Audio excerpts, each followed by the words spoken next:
Hello, welcome back to my channel. My name is Andrew. Today we are going to do my most surprising reads of 2021. So these are just books that for whatever reason I either had low expectations for or I just didn't have any expectations, and I went in and I was very pleasantly surprised by what the book was.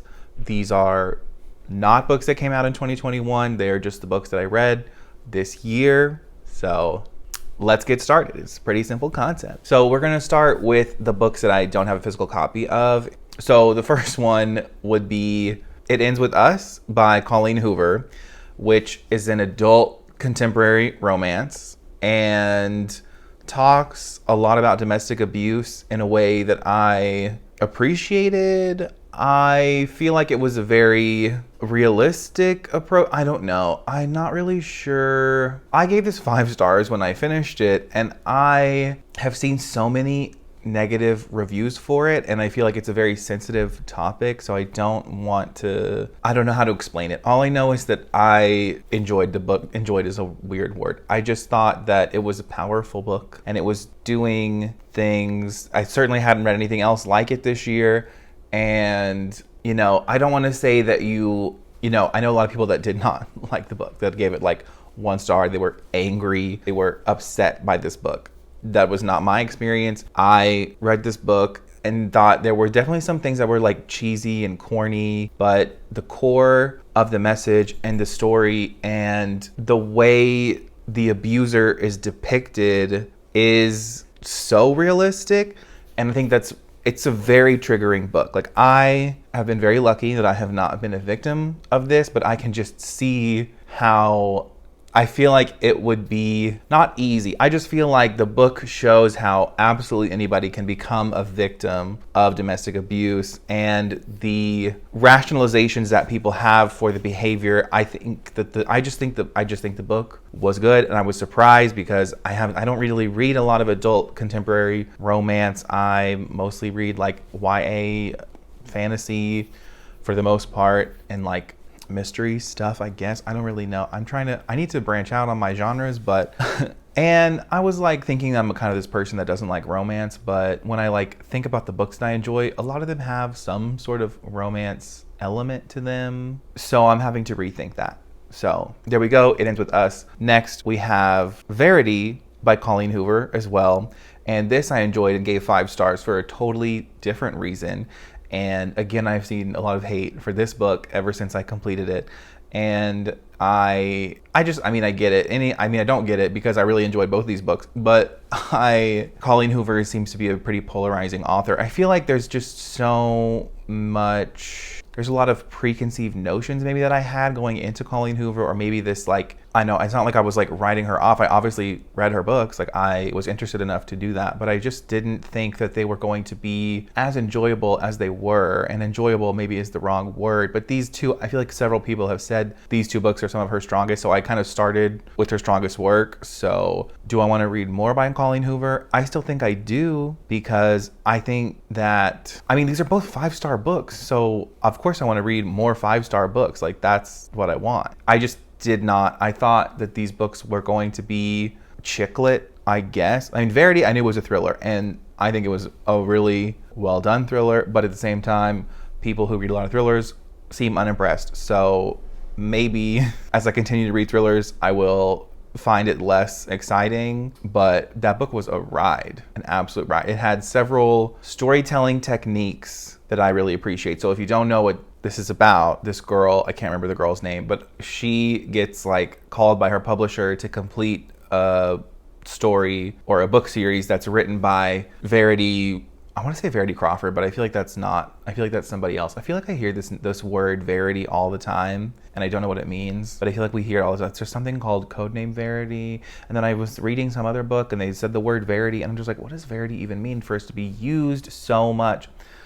I don't know, but it was a good book. But basically, Verity has written this best-selling series, but she has gone insane and she cannot complete the series. So enter said girl who she decides for whatever reason to move into the house with this man that is he's the husband of Verity.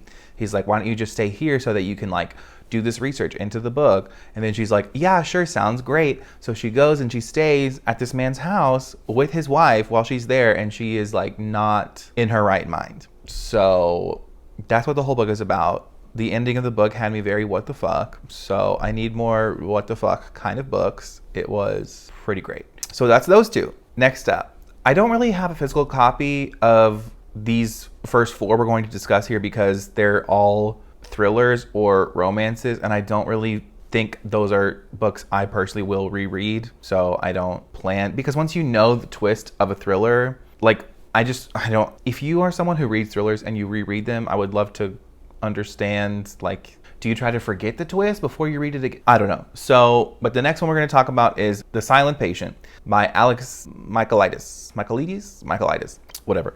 This is about a woman who kills her husband and then doesn't speak for the whole book. And then this man shows up at the psychiatric hospital.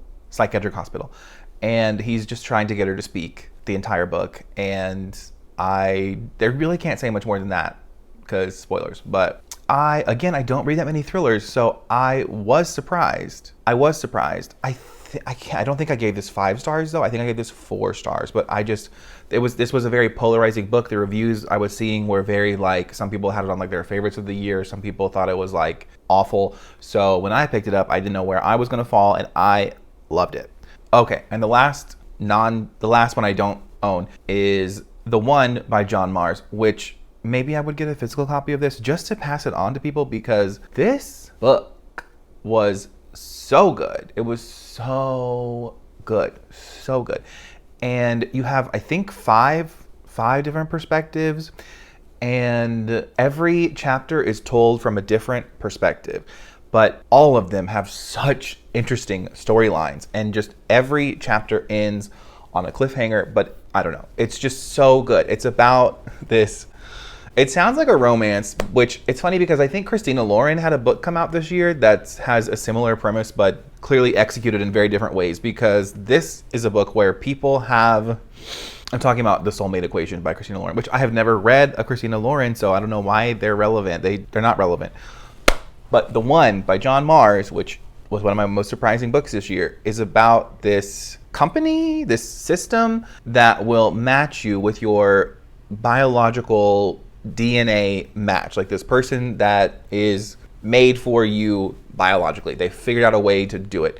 And there are straight men getting paired with gay men. There are serial killers getting paired with, won't say, but this is so good. The book is just so good. And there's like women, like I think she gets paired with someone who died. So like the person was dead. So it was like, oh my gosh, my soulmate is dead. How sad. Like it is just a ride. And I think I gave this 4 stars because there was something about the ending that I wanted to be a little different, but when I look back on it, I'm like, no, I think it was executed pretty darn well. I am absolutely going to be reading The Passengers at some point because that is by John Mars. I need it. That was one of my absolute, definitely most surprising. Should I go back and upgrade my rating?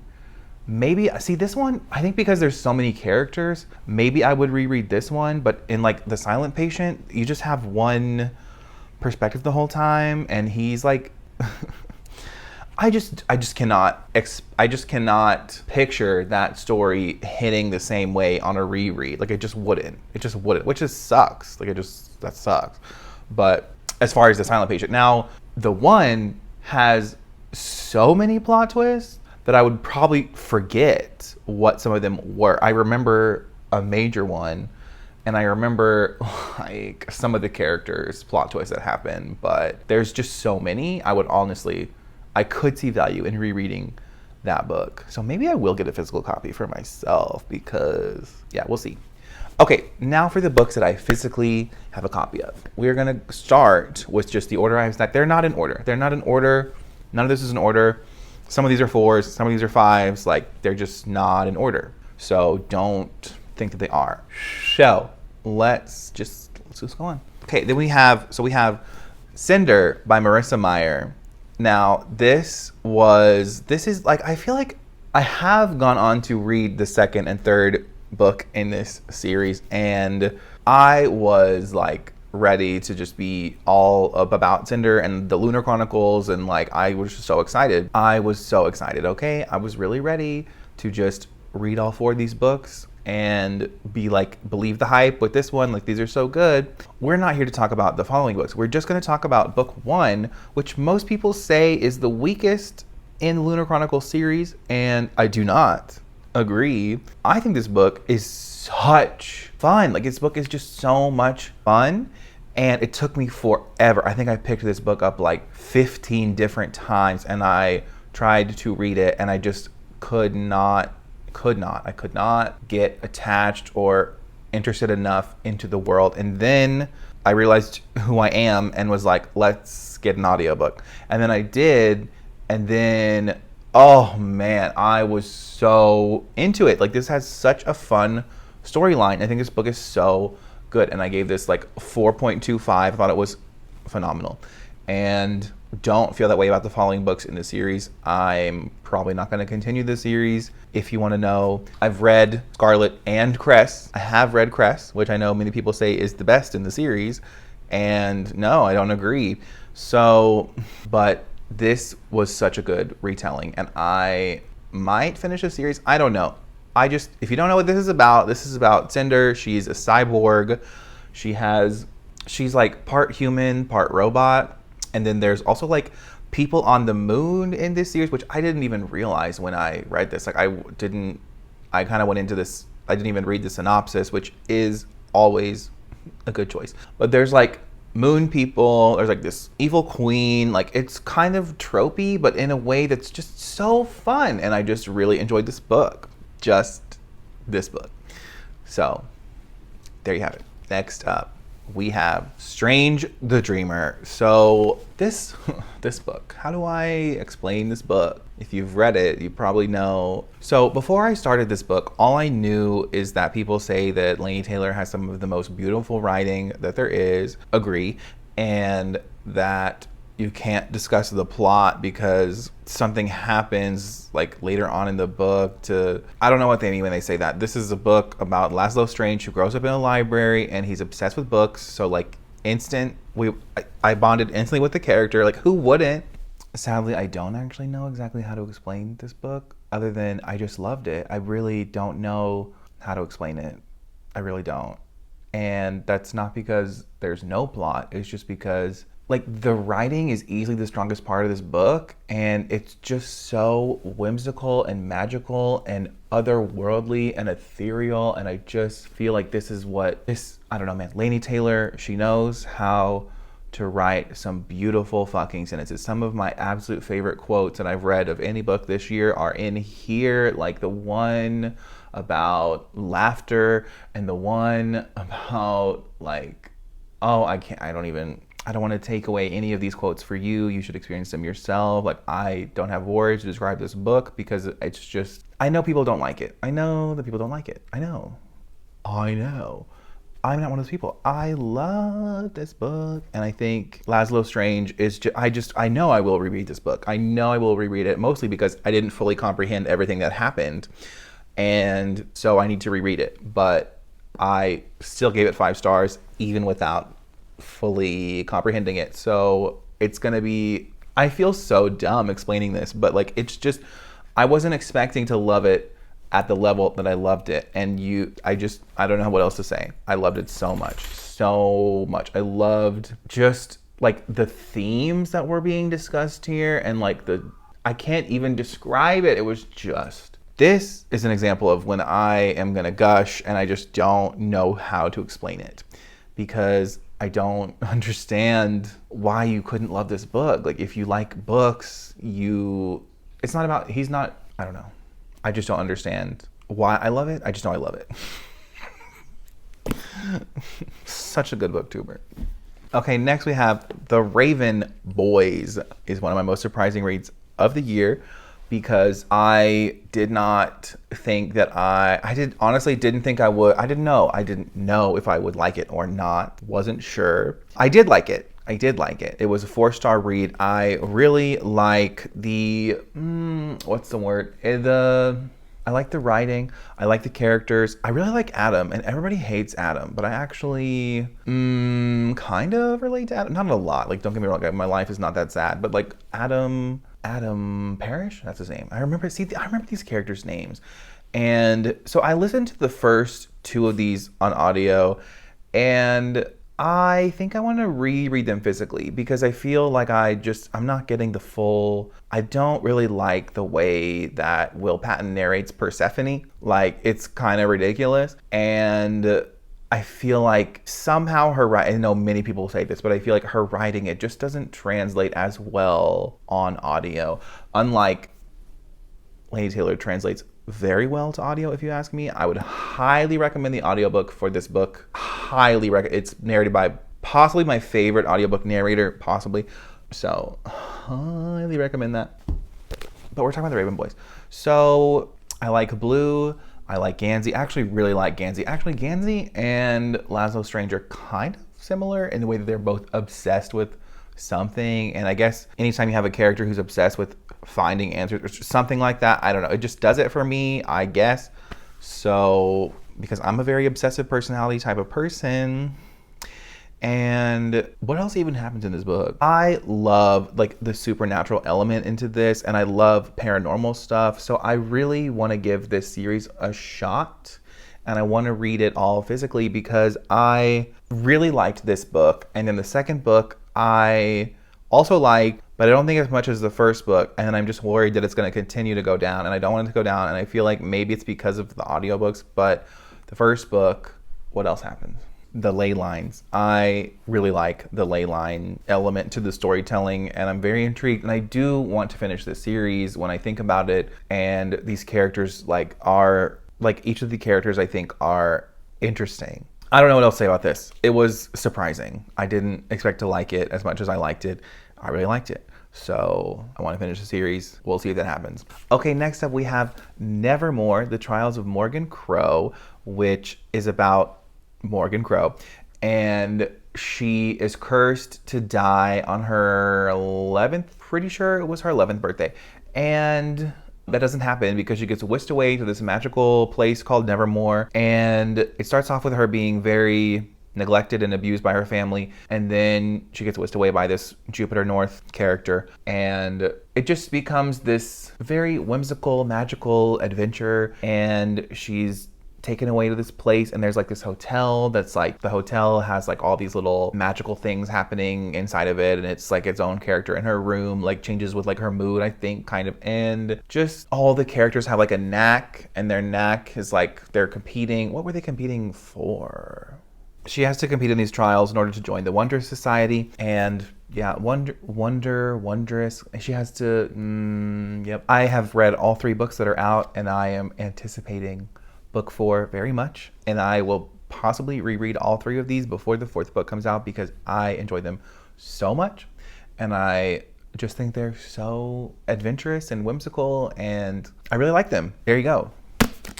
So continuing on the middle grade train, I also have The Lightning Thief, which is part of the Percy Jackson and the Olympians series, which is a 5-book series, and I have read all 5 books, and I thoroughly enjoyed all 5 books. And I just didn't think I would like this because it's middle grade, and I haven't read, I can't remember which one he's read first. I read Percy Jackson first, which I think was what led me to eventually pick up Nevermoor, because I was like, okay, so clearly I can enjoy middle grade.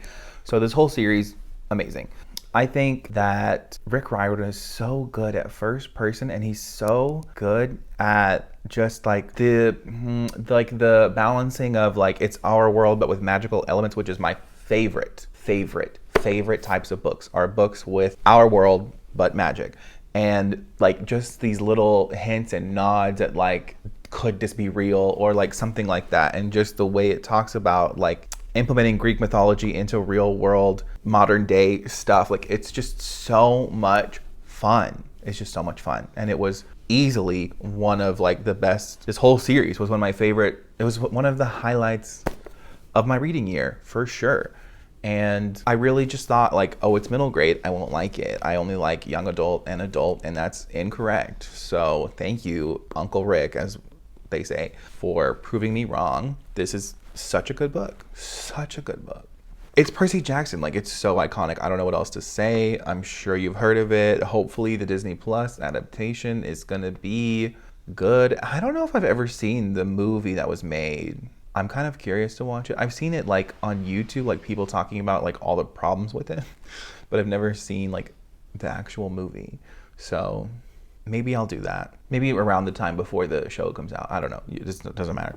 And finally, I don't even know how many books this was, but finally we have We Are the Ants by Sean David Hutchinson. So this is about a boy who is also constantly being abducted by aliens, but he's also gay. So these aliens like have abducted him, and they are giving him 144 days to determine if he wants to save the world, or if he presses this big red button, it will destroy the world, and he has to decide if he wants to push it or not, and he has 144 days to do it. But it's like a male-male romance mostly. So I loved it so much, and I loved the romantic partner introduced in here so much. And I will absolutely be reading more Sean David Hutchinson. I know he was in some sort of controversy. I haven't looked into it. I haven't looked into it, so I have no opinion. I just know that this book was 5 stars, and this could go on my rereading favorites list at some point in time easily. So there we go.